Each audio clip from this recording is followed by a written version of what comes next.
Bonjour. Aujourd'hui, nous allons donc parler du 7e travail d'Hercule, qui correspond au signe de la Balance. Ce travail est donc celui de la capture du sanglier d'Érimante. Hercule se présenta devant la 7e porte. Il lui avait été précisé donc qu'il devait capturer un sanglier qui ravageait la région.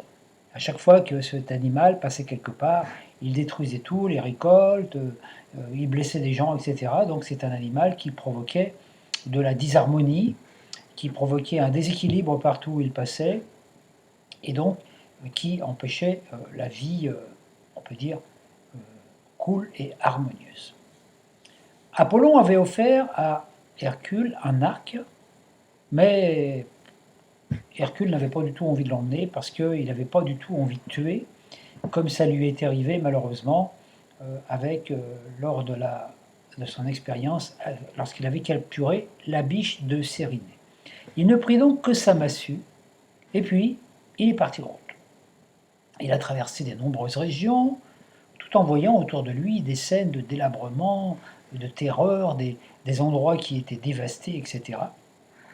Parce que le sanglier n'était pas un petit sanglier, c'était vraiment une bête, presque un monstre. Et puis Hercule monta au sommet de la montagne, et puis là, il rencontra un groupe de centaures. L'un d'entre eux s'appelait Pholos. C'était un de ses vieux amis. Alors pendant que les centaures bavardaient entre eux, Pholos s'éloigna du groupe et entreprit d'ouvrir une barrique de vin qui ne lui appartenait pas en propre.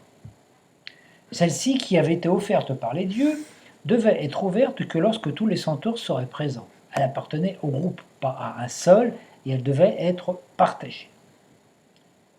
Hercule et Pholos percèrent la barrique. Ils invitèrent aussi Chiron, un autre centaure réputé sage, et tous trois se mirent à boire. Ils firent tant de bruit que les autres centaures finirent par les entendre et arrivèrent pour constater le méfait. Ils se mirent en colère, et de là, une bataille s'engagea. Et dans la mêlée, sans s'en rendre compte, Hercule tua ses deux amis. Alors, désolé, il s'enfuit dans la montagne. Il reprit sa recherche, tout en suivant les traces du sanglier. Il monta jusqu'aux limites de la neige. La nuit était venue. Alors que le ciel se constellait d'étoiles, le sanglier n'était toujours pas apparu. Hercule posa un piège, adroitement caché, et se cacha dans l'obscurité pour surveiller. Les heures s'écoulèrent, les unes après les autres. Hercule attendit jusqu'à l'aube. Puis, c'est la faim qui fit sortir l'animal de sa cachette et, s'approchant du piège, tomba dedans. Hercule le délivra et, luttant contre lui, le maîtrisa, jusqu'à ce que celui-ci finisse par obéir à toutes ses directives. Hercule descendit du sommet neigeux en poussant devant lui le sanglier féroce mais dompté comme un petit chien. Il le tenait par les deux pattes arrière, comme si le sanglier était une brouette. Alors, cela faisait rire toutes les personnes qu'il rencontrait. Il arriva devant la cité, et tout le monde se réjouit et le remercia. Le sanglier était fatigué et chancelant, alors qu'Hercule était en pleine forme, il riait, il dansait. C'est ainsi qu'il termina son 7e travail. Il retourna voir l'instructeur. Celui-ci lui dit « Très bien Hercule, tu as fait ce bon travail, mais médite sur les leçons du passé. Par 2 fois, tu as tué ce que tu devais aimer. Cherche pourquoi. » Alors voyons maintenant l'analyse du mythe. Dans un premier temps, Hercule arrive et il constate les ravages provoqués par l'animal. Ceci indique que nous devons toujours être vigilants pour percevoir que quand nous nous comportons comme des sauvages ou comme des animaux, Nous n'apportons rien de bon autour de nous. Nous ne faisons qu'apporter la zizanie, le conflit, la bagarre. C'est alors qu'il a rencontré ses amis, là, le centaure, Pholos. Hein. Alors, ce qui indique pourquoi Hercule rencontre ces gens, ça veut dire qu'en fait, en nous, il y a cette double nature, mi-homme, mi-animal, puisque nous sommes des âmes célestes venues expérimenter la vie dans une forme animale. Nous sommes constitués donc d'une double nature, animale et humaine, terrestre et céleste. Pour parvenir à la maîtrise de soi, notre tâche la plus importante, nous devons aller au-delà du plaisir des plaisirs. Lorsque nous cherchons uniquement le plaisir, nous laissons l'animal en nous dominer. C'est ce qui se passe par exemple dans certaines soirées conviviales, quand on se met à boire plus que de raison, et puis qu'on part dans des excentricités. Alors naturellement, des fois on rigole, on passe dans des trucs, etc. Mais des fois, ça finit par dégénérer, hein, déjà pour le corps, et puis ça peut provoquer des accidents, des risques, etc. C'est ce qui arrive aussi dans les balles, hein, quand des gens ayant trop bu deviennent nerveux, puis commencent à se battre les uns contre les autres. Donc c'est comme ça qu'on tombe facilement dans les pièges de l'illusion et nous oublions notre quête. Alors, seule une catastrophe, une tragédie peut nous inciter à reprendre notre tâche. Vous voyez, c'est ce qui se passe souvent quand, comme je disais, on va en boîte de nuit, on picole un peu trop, on revient, et puis voilà, on est gai en voiture, etc. Et puis on a un accident de voiture, et on perd une personne qui est chère, ou peut-être même nous sommes blessés, etc. Donc c'est très important de fêter la vie, d'être dans cette joie, la joie qui est donnée aussi par Bacchus. Le vin, l'alcool et tout ça sont aussi pour fêter des événements joyeux, mais il ne faut pas tomber dans l'excès, sinon ça provoque des disharmonies. Et suite à des abus de plaisir, à des abus sensoriels, il y a souvent, naturellement, des excès qui amènent à des catastrophes qui n'auraient pas eu lieu s'il y avait eu suffisamment de raisons. Donc il faut qu'il arrive à un moment à trouver le juste milieu. Donc voilà, Hercule boit donc en compagnie de Pholos, qui veut dire force corporelle, et Chiron, qui veut dire bonne pensée. Nous ne pouvons pas maîtriser la nature du désir par la force physique ou seulement par la pensée. Tant que nous n'avons pas conduit le sanglier du désir sur les hautes montagnes, on se fait avoir. C'est pour ça que là, Chiron, qui représente un peu le mental, et puis Pholos, la force physique, se laisse embarquer aussi dans l'histoire. Et en fait, ils embarquent Hercule aussi dans l'histoire, et ce sont eux, naturellement, qui se font tuer. Lorsque nous mettons tout en œuvre, pour ne pas nuire à notre entourage, ne pas tuer, nous devons être vigilants, car la tentation revient à nous sous une autre apparence, et si nos instincts primaires demeurent, nous commettons à nouveau une erreur qui peut s'avérer fatale pour notre entourage. Donc ça, c'est très important quand on va quelque part, quand on vit quelque chose, de trouver ce juste milieu, cette juste harmonie, pour ne pas aller dans le déséquilibre. Le signe de la balance est un signe qui demande toujours l'équilibre, le juste milieu. Pas trop fort, enfin pas trop violent, comme l'homme, pas trop physique, pas trop non plus sensible. Trouver le juste milieu entre les deux, entre réceptif et émissif, entre masculin et féminin. Trouver notre juste rythme aussi pour avancer dans la vie. Parce que naturellement, vous voyez par exemple, là, quand on est en voiture, il y a une vitesse dans laquelle on est bien, et puis si on roule trop vite, la voiture peut aller dans le fossé. Hercule est obligé de traquer le sanglier, c'est-à-dire que pour maîtriser notre nature instinctive, mue par ce désir, nous devons faire preuve de patience, de discernement et d'intelligence. Et pour cela, il est obligé de monter jusqu'aux limites, très très haut, aux limites de la neige. Donc, ce qui veut dire que pour avoir une vision équilibrée des manifestations de la vie et de la vérité, nous devons nous tenir toujours à la frontière entre l'abstrait et le concret. Donc monter sur les hauteurs de nous-mêmes, entre la réalité visible et invisible. Car ce n'est qu'à partir d'un point de vue élevé que nous pouvons percevoir que la vérité vue d'en haut n'est pas la même que celle perçue d'en bas.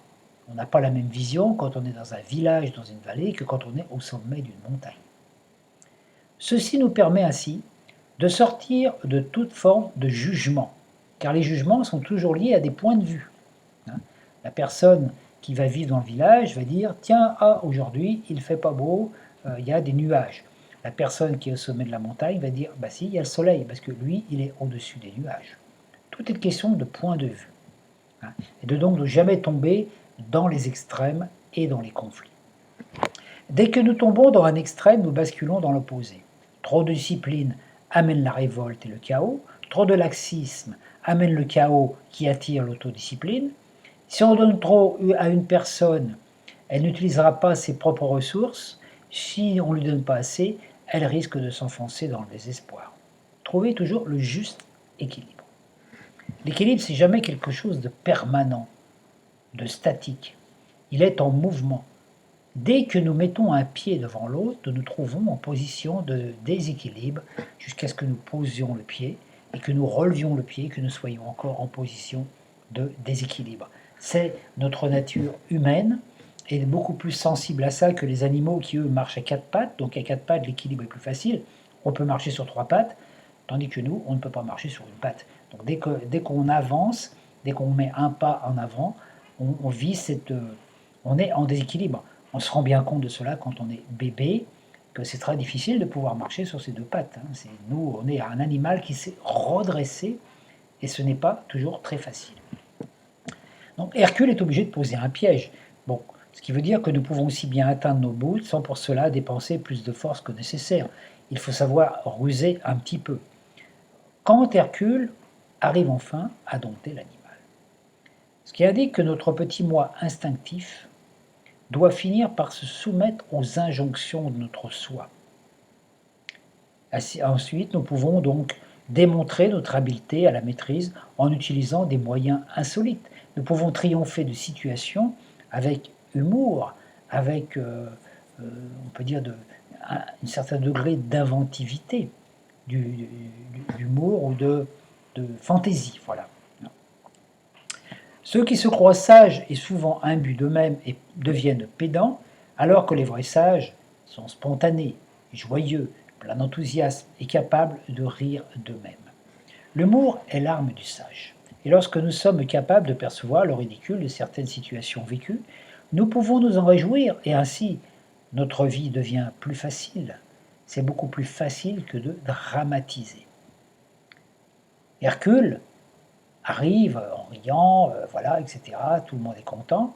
C'est ce qui est à dire bien que nous pouvons réjouir les autres et les instruire en leur racontant avec humour nos expériences, aussi douloureuses soient-elles. Il est inutile d'employer des méthodes dures pour se faire entendre. La courtoisie, la diplomatie, la douce persuasion permettent aux différentes personnes appartenant à un groupe humain de coopérer harmonieusement dans un but collectif. Le signe de la balance est en relation avec la vie de couple. Alors on forme un couple avec un compagnon ou une compagne, mais aussi avec toute personne avec laquelle on fait quelque chose en duo. Ça peut être un associé, ça peut être une personne avec laquelle on travaille, un ami, etc. Dès qu'on est à deux, ça forme cette relation de couple d'échange d'énergie, d'échange de points de vue. Nous devons donc apprendre à réconcilier nos opposés, notre masculin et notre féminin. Toutes les expériences que nous vivons dans le monde social, mariage, association, monde du travail, sont destinées à nous aider à reconstruire notre couple intérieur. Entre ces deux polarités, dès qu'on tombe dans le déséquilibre, on est trop léger ou irresponsable, ou trop lourd et trop sérieux, un événement vient chambouler nos certitudes pour nous inciter à tout remettre en question. Ce n'est que lorsque notre esprit, la raison, notre cœur, sentiments sont en parfaite harmonie, que notre vie devient plus douce, plus colorée d'harmonie, de bien-être, d'aisance, d'élégance, et nous sortons du processus de la lutte, de l'effort, de la tension créateur de l'anxiété. On dit souvent que dans un couple, il faut faire des compromis. Alors oui, on peut faire des compromis, c'est-à-dire on peut, quand on est à deux, quand on a certaines habitudes, on va trouver juste milieu, voilà, pour pouvoir vivre ensemble, par exemple, Mais dans les compromis, il ne faut pas faire de compromis avec soi-même, c'est-à-dire accepter quelque chose qui ne nous convient pas, parce qu'il arrivera automatiquement un moment où ce mal-être intérieur va se répercuter, hein, à l'extérieur. C'est ce qui se passe souvent avec le signe de la balance, où les balances veulent tellement être aimées par les autres ou être reconnus, être gentils, sympathiques avec tout le monde, qu'ils acceptent de faire des choses des fois qui ne leur plaisent pas, ou qui ne leur convient pas, ou de se mettre en couple avec des gens qui ne sont pas, avec lesquels ils n'ont pas toute affinité. Et puis, ils supportent, puis au bout d'un moment, d'un seul coup, ça éclate. Et quand ça éclate, ben, ça fait éclater la relation, parce qu'ils ne supportent plus d'être enfermés dans quelque chose qui ne leur convient pas. Donc l'important, c'est de ne pas faire compromis avec soi, mais on peut faire certaines concessions, on peut dire, avec les autres. L'équilibre constant consiste à chevaucher deux mondes à la fois. Il est important de ne pas vivre dans le passé, ni de nous projeter dans le futur, mais de nous tenir au juste milieu, c'est-à-dire être capable d'utiliser les valeurs acquises dans le passé pour mieux vivre le présent, ce qui nous assurera un futur de plus en plus agréable, puisque nos pensées d'aujourd'hui vont créer la trame de notre futur. Donc dans ce travail, nous devons œuvrer pour libérer notre âme de sa partie animale instinctive, ce qui apporte la maîtrise du système nerveux. Nous devons veiller à ne pas nous identifier aux apparences renvoyées par la matière, notamment par les effets miroirs des gens, des situations dans lesquelles on se trouve, et utiliser nos compétences en restant fixés sur notre but, tout en gardant l'équilibre. Juste rythme, diplomatie, tact, sociabilité, en sachant prendre des décisions, sans nous comparer aux autres, sans nous juger, sans juger les autres, et garder ainsi le juste équilibre en toute situation, sans rien attendre en retour. Donc le juste rythme, c'est, on a tous un rythme de vie différent, hein, ne serait-ce que par exemple quand on est en voiture, vous avez une voiture qui est faite pour rouler à telle vitesse, et puis il y en a d'autres qui ont des plus grosses voitures. Si vous essayez de rouler aussi vite que la grosse voiture, vous pouvez avoir un accident. Donc l'important, c'est votre rythme à vous, celui qui vous convient, celui qui est rythmé justement par votre cœur et non par votre raison. Donc nous devons nous souvenir que nous ne sommes pas les autres et qu'ils ne sont pas nous, et que nos vérités, aussi lumineuses soient-elles, ne sont que des croyances pour ceux qui les entendent. Donc on peut partager des points de vue, on peut partager des opinions, mais on n'a jamais à imposer nos convictions aux autres, ni même de se laisser imposer des croyances pour faire plaisir, parce que c'est exactement la même chose, c'est une forme de mensonge vis-à-vis de soi-même. Voilà, ici donc, voilà un petit peu le résumé de ce travail d'Hercule qui permet justement aux gens, aux natifs liés sous le signe de la balance, de comprendre que c'est toujours ce juste équilibre à respecter. En face, le signe de la balance, vous avez le signe du bélier. Le bélier, c'est le côté justement yang masculin, c'est le moi aussi, le moi et le soi. Donc, dans le bélier, on est soi-même, dans la balance, on est soi-même vis-à-vis des autres. Donc on doit toujours rester ce qu'on est quand on est face aux autres. Ne pas mettre de masque, être soi-même, toujours authentique. La quête d'Hercule nous amène à cette authenticité. Dans le signe de la balance, on est confronté à cette chose-là, être authentique. Merci beaucoup de votre écoute et rendez-vous dans la prochaine vidéo.